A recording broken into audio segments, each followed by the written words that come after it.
ذلك بأن الله هو الحق وأنه يحيي الموتى وأنه على كل شيء قدير۔ یہ سب کچھ اس وجہ سے ہے کہ اللہ ہی کا وجود برحق ہے اور وہی بے جانوں میں جان ڈالتا ہے اور وہ ہر چیز پر مکمل قدرت رکھتا ہے۔ وَأَنَّ السَّاعَةَ آتِيَةٌ لَا رَيْبَ فِيهَا وَأَنَّ اللَّهَ يَبْعَثُ مَن فِي الْقُبُورِ۔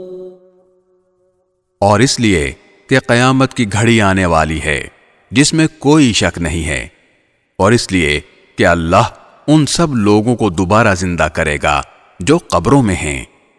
وَمِنَ النَّاسِ مَن يُجَادِلُ فِي اللَّهِ بِغَيْرِ عِلْمٍ وَلَا هُدًى وَلَا كِتَابٍ مُنِيرٍ۔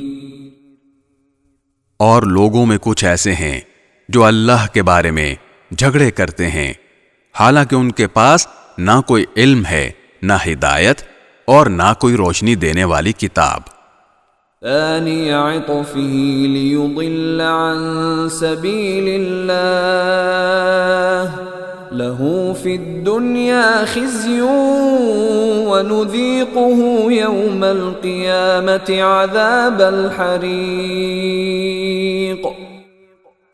وہ تکبر سے اپنا پہلو اکڑائے ہوئے ہیں تاکہ دوسروں کو بھی اللہ کے راستے سے گمراہ کریں۔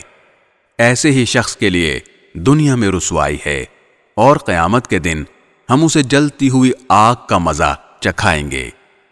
ذلك بما قدمت يداك وأن الله ليس بظلام للعبيد۔